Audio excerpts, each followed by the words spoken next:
Assalamualaikum warahmatullahi wabarakatuh. Waalaikumsalam. Terima kasih Pak Agus, sangat menarik presentasinya. Ya, ini bisa saya simpulkan tapi nanti ya. Pak Agus mungkin berkenan menunggu setelah pembicara ini kita sesi tanya jawab Pak Agus.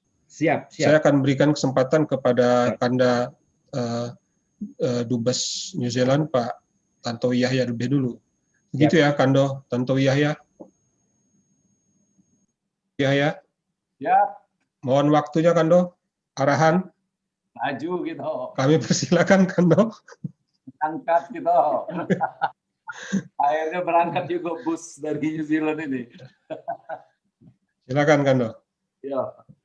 Terima kasih Dindo Tabrani Abi atas waktu yang sudah diberikan kepada kami untuk sedikit sharing sesuai dengan tema yang diberikan oleh panitia. Yang saya hormati pertama-tama ini Kandoku Marwah Embiah yang setahun lalu sempat mengunjungi kami di Wellington bersama dengan istri tercinta Evi, kawan lama aku.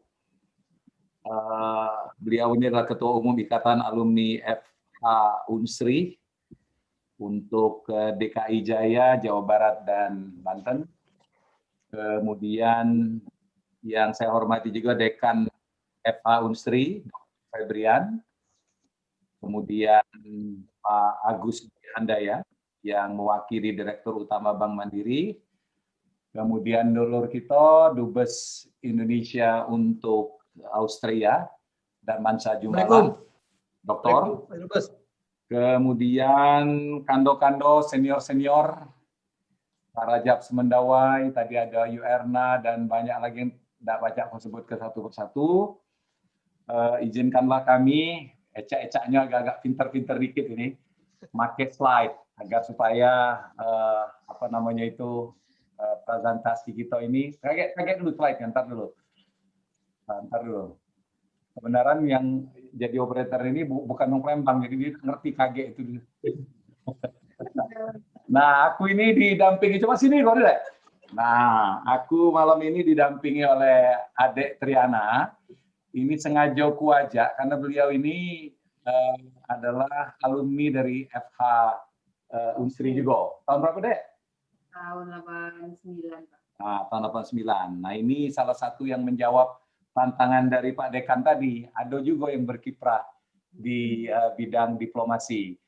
Nah, adik ini adalah satu dari dua diplomat dengan pangkat tertinggi di KBRI Wellington.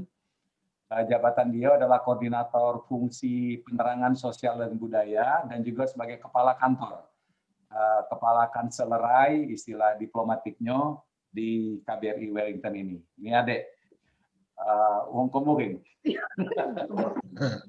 Wong dua. Jadi kami di KBRI ini kalau ketemu dengan adik, kalau ketemu orang lain, bahasa Palembang kami sini. Baik, sesuai dengan tadi arahan dari Kak Marwah, kemudian ditajamkan lagi oleh Dinda Tabrani Abi, maka dalam waktu kurang lebih kita usahakan paling lama 10 menit, maka harapan dari panitia ini dapat kami jawab melalui paparan yang segera akan kami mulai. Silakan, Bro. Jadi tema yang diberikan kepada kami itu adalah peranan hukum dalam kaitan pembangunan ekonomi di Selandia Baru. Sejak April 2017, aku ditugaskan oleh Presiden sebagai Duta Besar Republik Indonesia dengan 3 wilayah kerja, yaitu Selandia Baru, Samoa, dan Kerajaan Tonga. 2 negara terakhir ini negara kecil, penduduk itu kurang dari 180.000, tapi secara politik mempunyai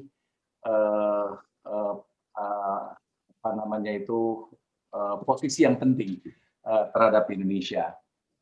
Nah, kemudian dalam perjalanan tambah lagi 2 wilayah atau negara akreditasi dengan masuknya Kepulauan Cook atau Cook Islands dan Niue dalam wilayah kerja KBRI Wellington.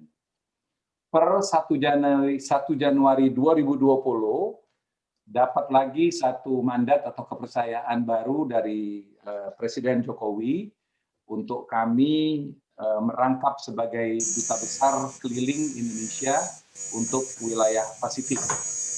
Nah, Dubes keliling ini adalah nomenklatur baru untuk kegiatan diplomasi kita di Pasifik.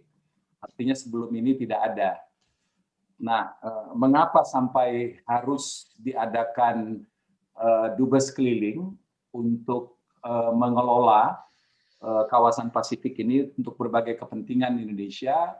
Pertama adalah karena semakin pentingnya kawasan Pasifik bagi para superpower, khususnya Amerika dan Tiongkok, yang melengkapi keberadaan dari dua saudara tua negara-negara di Pasifik, yaitu Australia dan Selandia Baru. Jadi selama 5 tahun terakhir ini terjadi perlombaan pengaruh, perlombaan adu manis antara negara-negara Pasifik, antara negara-negara besar itu ke kawasan Pasifik. Nah, Indonesia tentu saja sebagai tetangga terdekat setelah Selandia Baru dan Australia, tentu tidak bisa melewatkan kesempatan ini. Yang kedua, ini adalah sebagai jawaban dari arahan Presiden dalam rapat kabinet terbatas pada bulan Maret tahun 2018 yang lalu, di mana Presiden memberikan arahan kepada beberapa menteri, yaitu agar Indonesia dapat lebih menonjol, dapat lebih berperan di kawasan Pasifik dengan konsep tangan di atas. Artinya bahwa kita harus lebih terdengar, pengaruh kita semakin lama semakin meningkat, dan kita datang dengan konsep memberikan bantuan, bukan tangan di bawah. Nah, dua fakta atau dua kepentingan inilah yang kemudian diartikulasikan dalam sebuah pendekatan yang bernama Pacific Engagement, kemudian dipertajam lagi menjadi Pacific Elevation. Nah, Pacific Elevation itu adalah komitmen Indonesia terhadap pembangunan perekonomian di kawasan Pasifik yang akan berujung kepada peningkatan kesejahteraan dari rakyat yang ada di negara-negara di Pasifik itu. Nah, untuk mengawal Pacific Elevation ini perlu diadakan seorang semacam dubes keliling atau special envoy dari Presiden. Tugasnya itu adalah meningkatkan komunikasi Indonesia dengan seluruh stakeholder yang ada di kawasan ini. Saya menggunakan kata stakeholder karena yang harus ditingkatkan komunikasinya bukan saja kepala negara atau kepala pemerintahan dan parlemen, tapi lebih luas lagi. Jadi mencakup tokoh-tokoh pengusaha, tokoh-tokoh bisnis, pelaku ekonomi, NGO, kawasan pelaku sosial budaya, dan seterusnya, tentu saja untuk kepentingan nasional yang beragam, baik politik maupun ekonomi. Itulah kurang lebih ruang lingkup pekerjaan kami selama kurang lebih 3,5 tahun ini. Kita mulai dengan slide pertama. Ya, saya akan mulai sedikit overview mengenai Selandia Baru, meskipun Kak Rajab Semendawai, Kak Marwa sudah pernah datang ke sini, tapi kita sedikit kupas sedikit mengenai Selandia Baru ini. Jadi negara ini luas wilayahnya hanya 268.000 km persegi atau 1/5 dari Indonesia. Jauh lebih kecil dibanding kita. Populasinya berdasarkan sensus 2020 itu 5,1 jiwa, 5,1 juta jiwa, jadi lebih besar kota Madya Bogor sebenarnya dibandingkan Selandia Baru. Dari penduduk yang 5,1 juta jiwa ini, profilnya adalah Mauri itu 16,5%, Mauri itu adalah penduduk asli. Kemudian para pendatang Eropa, utamanya dari Inggris Raya, 71,8%. Asia termasuk Indonesia itu 15,3%, dari kawasan Pasifik 9%, dan lain-lainnya itu 1,2%. Jadi kalau kita lihat di sini, mayoritas penduduk di Selandia Baru ini adalah kaum kulit putih, yaitu dari bangsa-bangsa Eropa. Bangsa indigenous people atau penduduk asli menempati posisi kedua dengan jarak yang cukup signifikan, yaitu hanya 16,5%. Dari segi agama menarik nih kakak-kakak, ayu-ayu sekalian, adik-adik sekalian. Kristen itu makin lama makin menurun. Dari agama yang mayoritas, sekarang ini tertinggal 37,3%. Yang naik itu ateis, non-believers atau agnostik. Itu waktu saya datang ke sini itu baru 41%. Sekarang sensus terakhir itu mengalami peningkatan tajam, 48 atau hampir 49%. Jadi hampir 50% penduduk Selandia Baru ini tidak beragama. Penganut Hindu utamanya dari India, karena orang India itu menempati posisi tertinggi dalam kelompok pendatang dari Asia. Jadi wajar kalau mereka menempati persentase 2,65%. Nah, Islam termasuk Indonesia, Pakistan, Bangladesh, Fiji, dan lain sebagainya itu hanya 1,32%, lain-lainnya itu kurang lebih 10%. Itu Buddha dan lain sebagainya. Bentuk negara ini adalah monarki konstitusional. Jadi tidak ada konstitusi di sini. Konstitusi mereka itu adalah perjanjian Waitangi yang nanti akan kita bahas kemudian. Monarki konstitusional adalah lawan dari monarki absolut. Kalau monarki absolut itu sebagaimana yang kita pahami bersama, raja atau ratu mempunyai kekuasaan mutlak terhadap negara dan rakyatnya. Sedangkan untuk negara yang menganut sistem monarki konstitusional, ratu atau raja itu tidak ditunjuk.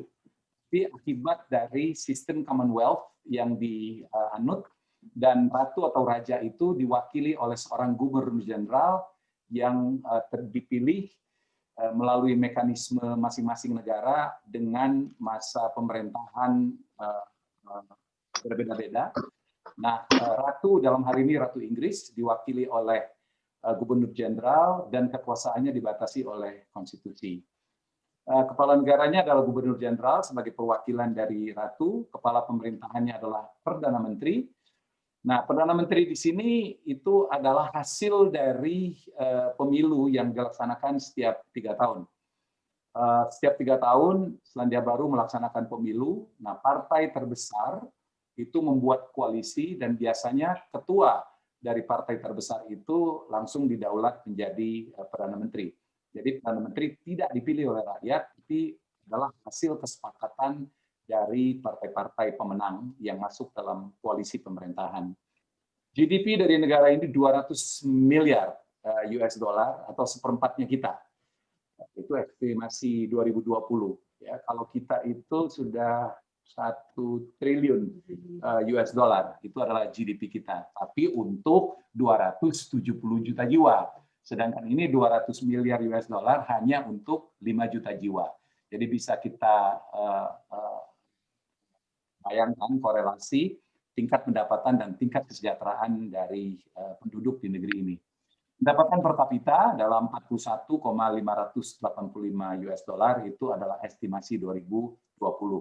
Nah, untuk yang pernah datang ke Selandia Baru ini terdiri dari 2 pulau, Pulau Utara dan Pulau Selatan. Pulau Utara itu yang ada gambar bendera Inggris itu, disitulah terletak Auckland dan Wellington, sedangkan Pulau Selatan ini adalah pulau yang indah, dan disinilah terletak objek-objek pariwisata terkenal di seluruh dunia, seperti Christchurch, Queenstown, dan lain-lain. Lanjut. Nah, ini adalah perjanjian Waitangi yang kemudian menjadi tanda kutip konstitusi negeri ini. Bapak-bapak, ibu-ibu, kakak-kakak, ayu-ayu sekalian pasti sudah tidak asing lagi dengan Waitangi Treaty ini.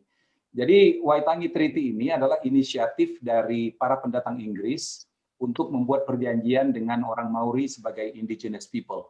Mengapa mereka harus membuat perjanjian? Karena pada saat itu mulai berdatangan orang-orang Eropa lainnya, seperti dari Jerman, dari Prancis utamanya.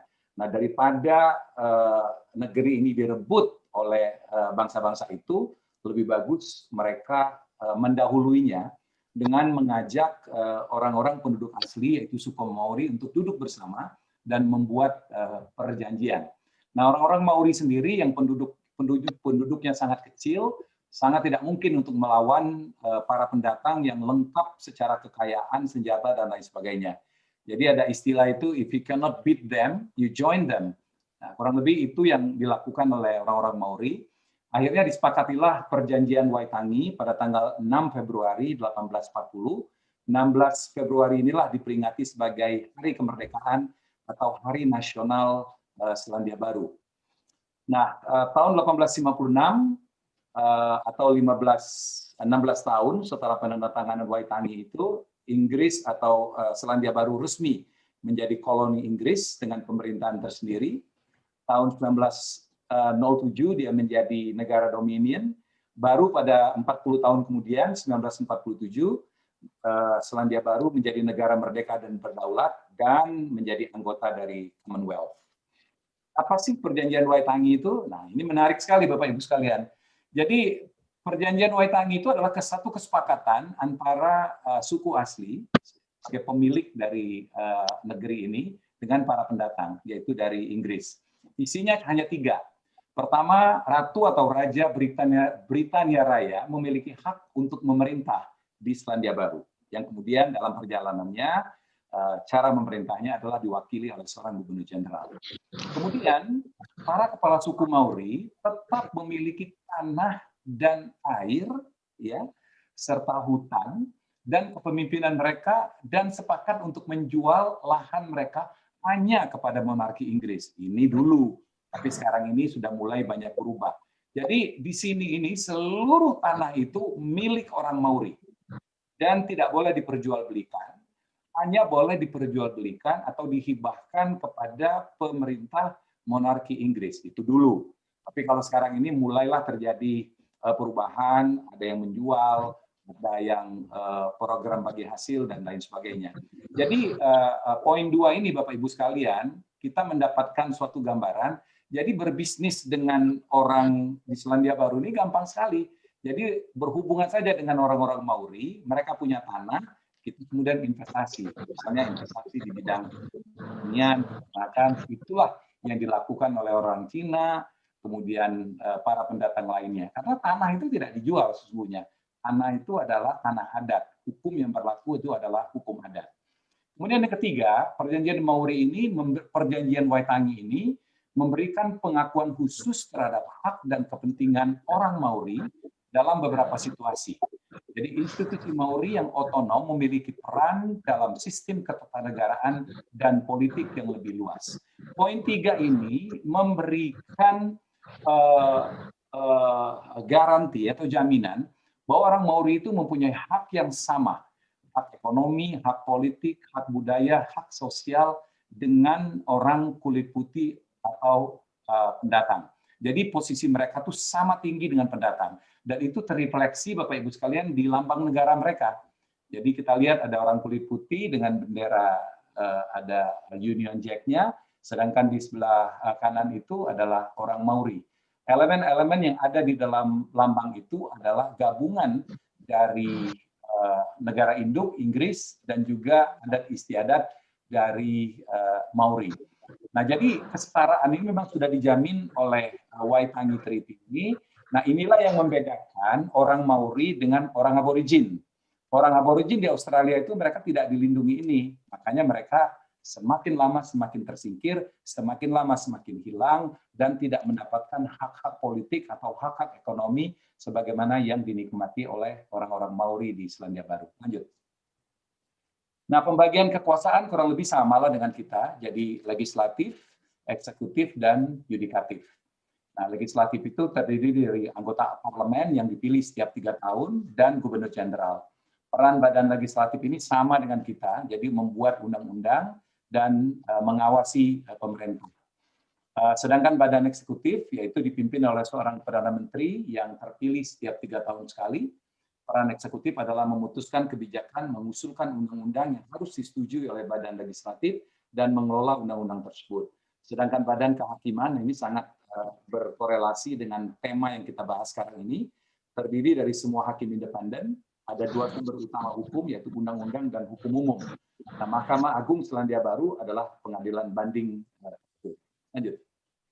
Nah, ini Bapak Ibu sekalian, karena saya orang DPR dan kita mau tidak mau, mantan orang DPR, dan mau tidak mau kita harus membahas soal ini adalah proses pembentukan undang-undang di Selandia Baru. Kurang lebih sama dengan mekanisme yang ada di DPR. Cuman bedanya adalah pengusul undang-undang, pengusul RUU di sini itu jauh lebih luas dibandingkan Indonesia. Nah, jadi pertama-tama rancangan undang-undang itu diajukan baik oleh pemerintah daerah, pemerintah pusat, anggota DPR, ataupun perorangan. Ya, jadi boleh memajukan rancangan undang-undang, kemudian dikirim ke DPR, kemudian langsung dibahas dalam rapat paripurna. Dari rapat paripurna itu kemudian ditentukan rancangan undang-undang ini dibahas di komite mana. Kemudian dibahas lagi di paripurna, kemudian disahkan di paripurna, kemudian dibacakan di rapat paripurna, untuk kemudian disahkan oleh Royal. Royal ini artinya pemerintah Inggris yang diwakili oleh seorang gubernur jenderal. Jadi gubernur jenderal ini meskipun kekuasaannya terbatas, tapi cukup powerful juga. Artinya tidak ada RUU yang bisa sah tanpa pengesahan dari seorang gubernur jenderal atas nama Ratu Inggris. Lanjut. Nah, Selandia Baru ini menarik, Bapak Ibu sekalian, kita mulai masuk ke tema yang diminta. Selandia Baru ini adalah society yang berbasis atau berlandaskan pada hukum atau undang-undang.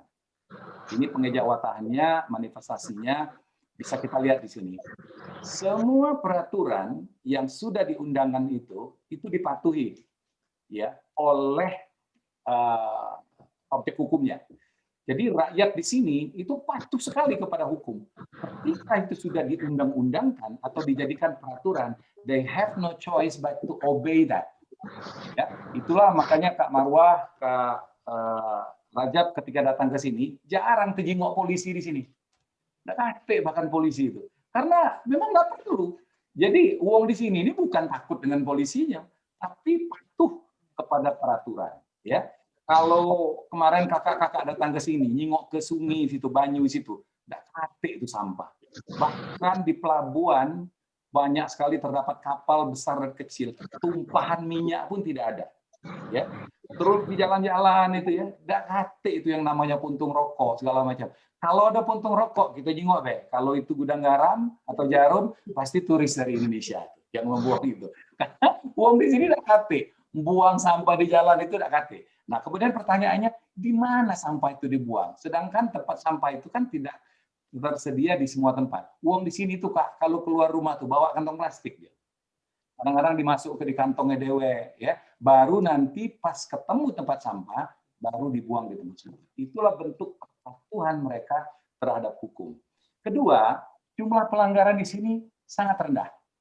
Ya, sangat rendah jumlah pelanggaran di sini. Itu karena apa? Karena mereka patuh kepada hukum. Jadi untuk mengendara itu tidak perlu dibuat polisi, patung polisi di pojoknya itu ya, untuk nakut-nakutin waktu itu, karena memang akan patuh. Nah, siapa yang melanggar? Nah, biasanya uang buru-buru datang ke kantor atau misalnya uang yang sedikit mabok, itu yang melanggar itu.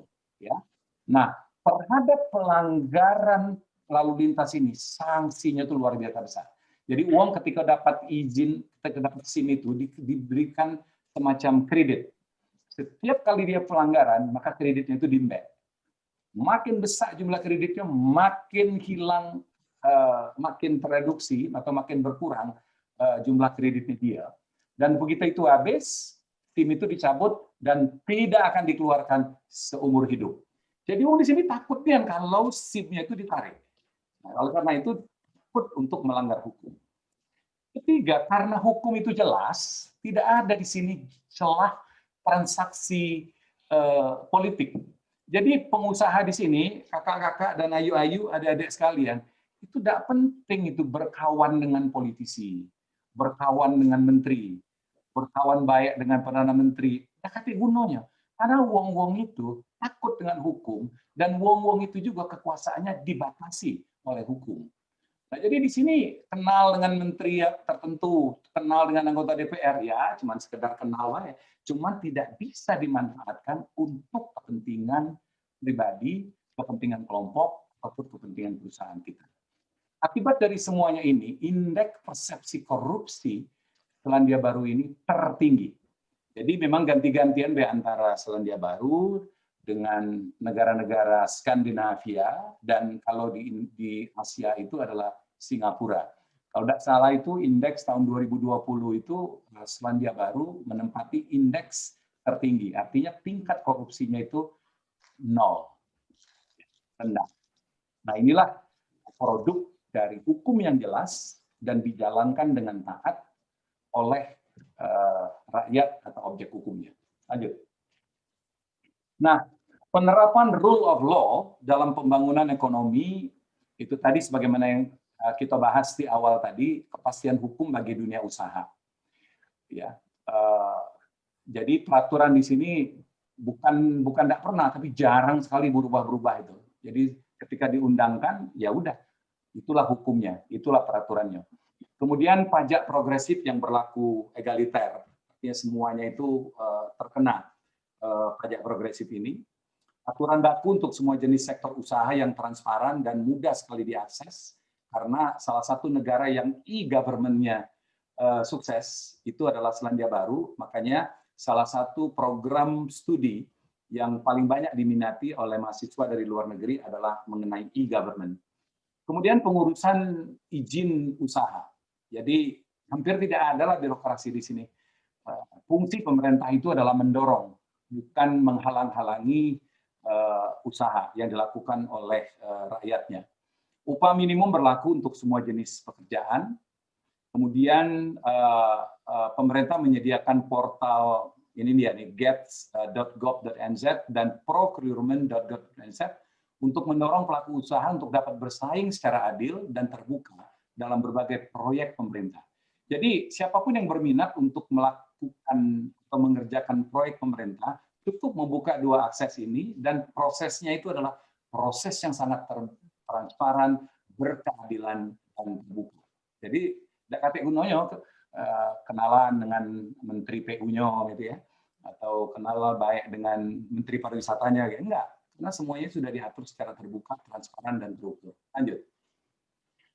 Rule-based economy outcome. Jadi ini ada satu fakta menarik.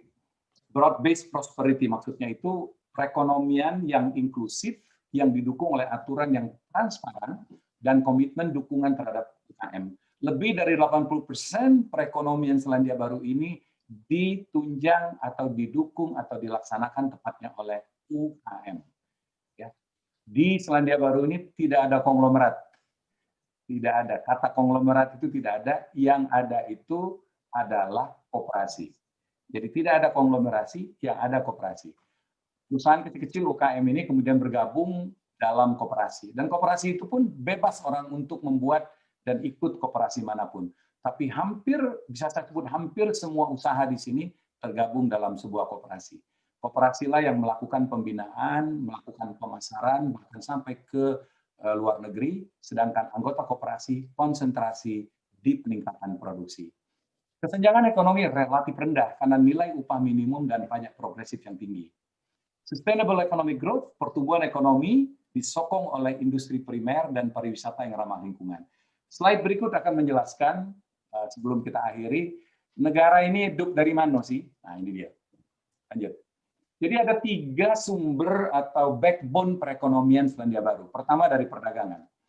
Perekonomian Selandia Baru ini berorientasi ekspor barang dan jasa. Jadi barang itu adalah utamanya produk-produk pertanian dan perikanan, jasa itu adalah IT, pariwisata, ya, perbankan. Dengan total ekspor barang sebesar 57 berapa tuh? Miliar, ya, sekian. New Zealand dollar yang terdiri dari produk-produk primary industry, dan total jasa sebesar 60 miliar seperti pariwisata, transportasi, pendidikan, IT, telekomunikasi, accounting, dan produksi film. Jadi kalau lihat data ini, orang sepertinya melihat bahwa New Zealand itu kan negara pertanian, lebih banyak kambingnya daripada orangnya, lebih banyak sapinya daripada orangnya. Nah, data ini membuktikan, Bapak Ibu sekalian, bahwa income terbesar itu justru berasal dari jasa, utamanya pariwisata. Nah, ketika terjadi COVID-19 dan kita berada pada pandemi, industri yang kena pertama kali adalah pariwisata. Mengapa? Karena borders atau perbatasan ditutup. Sampai hari ini ditutup. Nah, ketika ini ditutup hampir 1 tahun, otomatis turis internasional nggak ada lagi yang datang. Di bisnisnya. Ya. Jadi terjadi hibernasi beberapa sektor, utamanya adalah sektor pariwisata.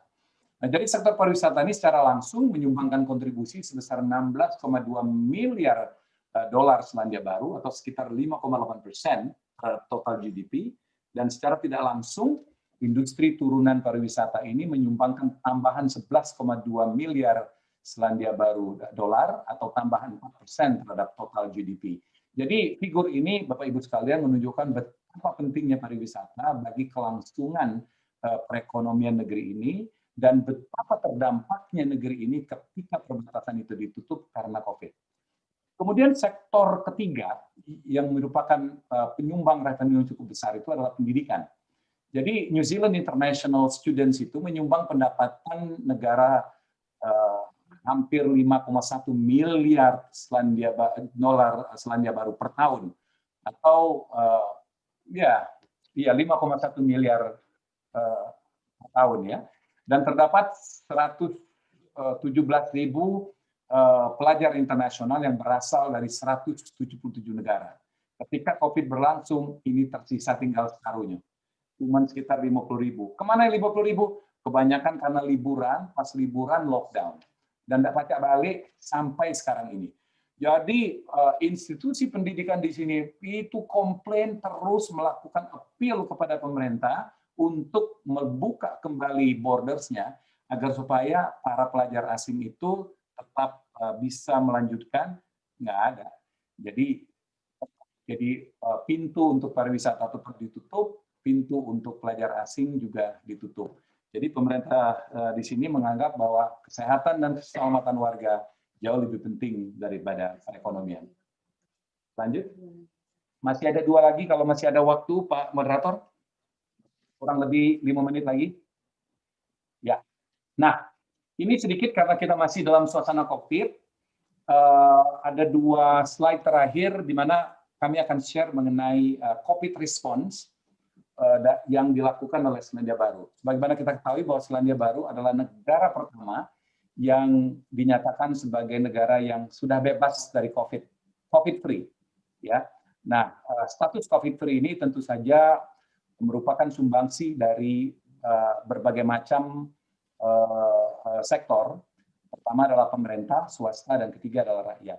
Pemerintah itu adalah dalam konteks menciptakan undang-undang dan peraturan, dan basisnya itu adalah sains dan ilmu pengetahuan, kemudian dilaksanakan secara baik, didukung sepenuhnya oleh sektor swasta, dan didukung juga oleh rakyat dengan disiplin yang sangat tinggi.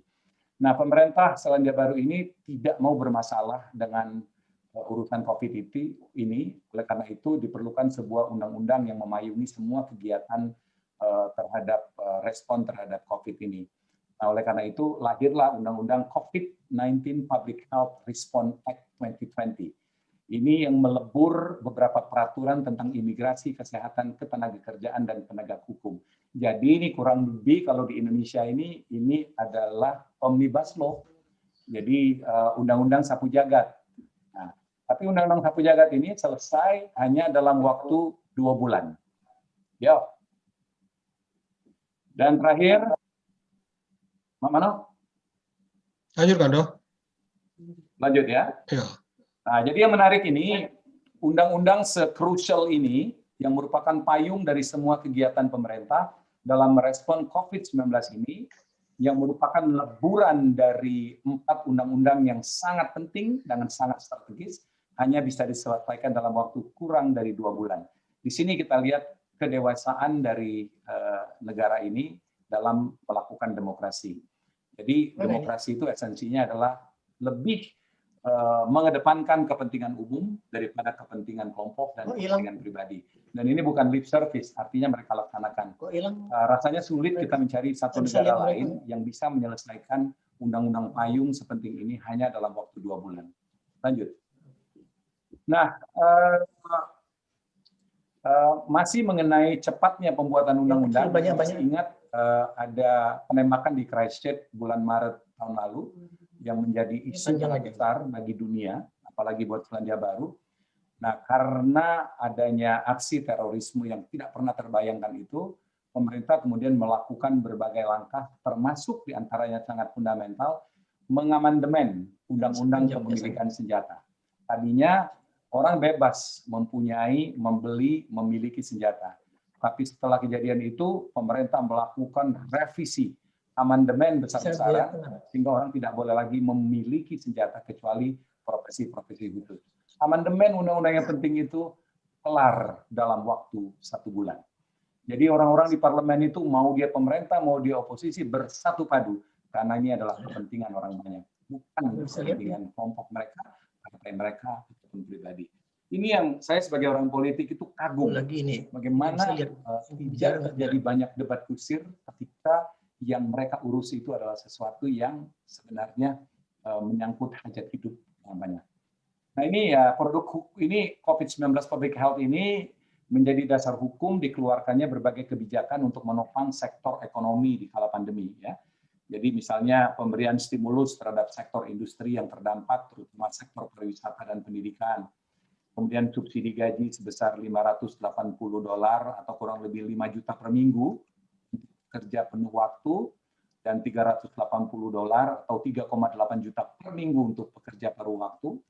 Kemudian diberikan pinjaman lunak kepada Air New Zealand sebagai maskapai penerbangan nasional sebesar 900 juta New Zealand dollars dan penurunan suku bunga menjadi 0,25% selama 6 bulan dan banyak sekali insentif dan stimulus-stimulus lain yang diberikan dan payungnya itu adalah undang-undang COVID ini. Lanjut. Alhamdulillah. Ngamihi artinya bahasa kita tuh terima kasih nian, terima kasih banyak. Saya kembalikan kepada moderator. Mohon maaf kalau waktunya agak kelebihan dikit. Terima kasih Kando Tantowi. Itu penjelasannya benar-benar informatif ya, kemudian padat, berisi, benar-benar kita tercerahkan ya.